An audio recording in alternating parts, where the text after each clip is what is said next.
welcome back to another video. Today, we're going to be taking a look at my Pl-518 record player by Pioneer.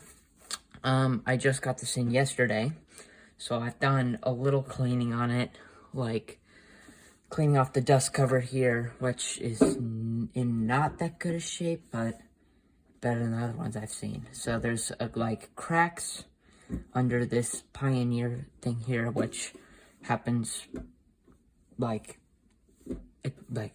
naturally because the plastic shrinks and the glue that's on here is keeping it spread out. So yeah, so if something hits right there, it'll crack. So there's also a crack across this like melt mark right here. So I'm honestly wondering, based on how many scratches there are on here and this melt mark, whether this was in like a garage or like a mechanic shop or something like that.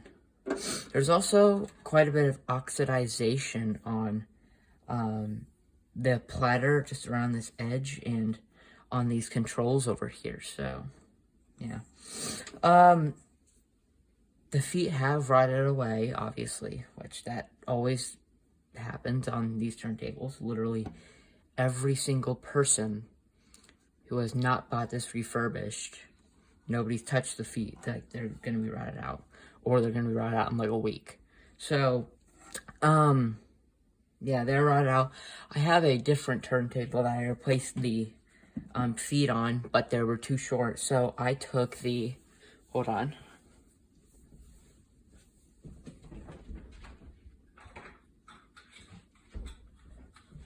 I took the these little plastic feet that used to be on the older feet, and I put them up underneath there, and that little piece of plastic boosts it up, that the turntable actually uses the springs. But I have those off right now because I don't really need it. I'm not going to be playing any records. So when I got this, like, the counterweight's right here. I'm just keeping it off because when we do tests and stuff, if I have the counterweight on there, it'll be sticking all the way up in the air.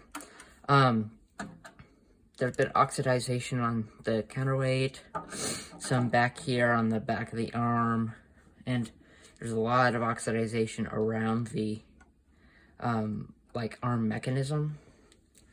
All of the lettering on these controls are very like well kept. They're not like scratched off or anything. One thing on this plinth here is, I don't know if you can pick this up on camera, but there's like orangish spots right over here.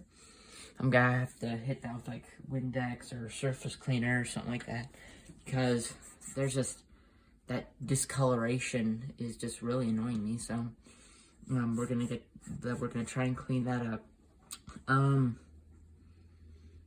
Yeah, but other than that, let's get started. So first thing we're going to do is we are going to check underneath the platter. Oh, okay. It's like, see all that oxidization? This has been stored, like, been working for part of its life. It's either been working for a very long time, or it's been stored in a semi-humid place. So, one thing I like about this turntable, it's so easy to work with, because you just take off these things. You can pretty much service everything. So yeah, and in today's video, we're going to be doing a basic servicing. So yeah, so let's see, what do we got here for screwdriver situation? Hold on, I'll be right back. I'm gonna go get my screwdriver.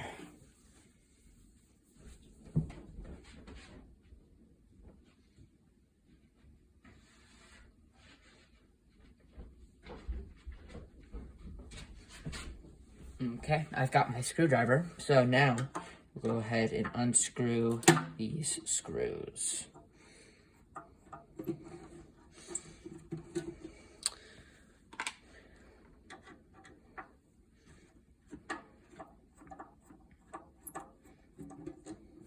So today we're going to be checking out the motor. We're going to be looking at this mechanism, make sure everything's good. Make sure there's no cracked cogs or anything. And then basically just giving it a good clean. But one thing like that you might not see is there's no head shell. I bought a new one. It did not come with the original Pioneer one. I think that might have been lost like decades ago. It's just been passed around through a bunch of people. But how I got this turntable is I bought a Onkyo CP1130F turntable from this guy in my town. It's like a thrift shop sort of thing, but they rent out like booths. And I bought the turntable from him, and then there was no power coming, there was no sound coming out of the left channel, and there was no, and then there was some like fine tuning I had to do with the auto return mechanism, so he just gave me this one. This one's worth a lot of money on eBay, so I'm very glad that I got it. So now that we're in here, everything initially looks very clean. Like the bottom of it's a little dusty.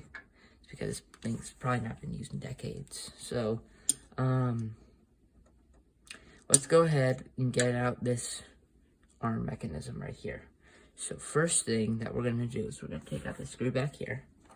It's really easy to take out. It comes out like all in one piece, so that's what I like about it. Just move that right there. Oh yeah, then we need thing right here. I don't know, it's that size. I can tell you like what actual size it is. It's just that big, so.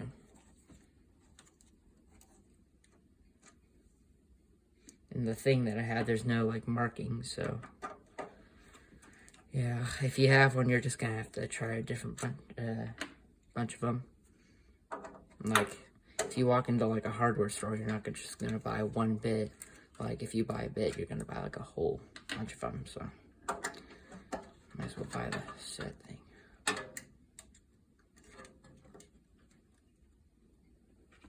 And if you're asking, yes, this is mine. I'm not servicing it for someone else and giving it to them or anything like that. I'm keeping this for myself. This one's going to be my main record player. My Onkyo one I'm going to get fixed up, and I might sell it or might sell my Pioneer compact disc library, which is also worth a lot of money. It's like I have no use for CDs, like I'd rather listen to records. So, we have to take out these little ties so that we can fully get it out. So now, we're setting that over here. Next, what we'll be doing is we'll be taking out that screw right there. So, we'll get a small screwdriver. It basically just holds the motor in. Is this large enough? No, it's a little too small. I don't know, this one might work. There we go. The tip on this screwdriver is small enough, so. Make sure not to lose this screw. This screw is tiny. So, we'll put this in a different divider with the motor, and then we'll keep this one too. Okay, so now let's take out this. Initially, it looks very clean. It looks clean down there.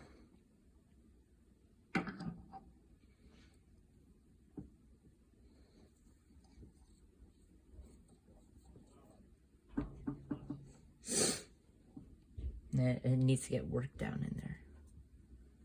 So there we go. So yeah, the motor seems good.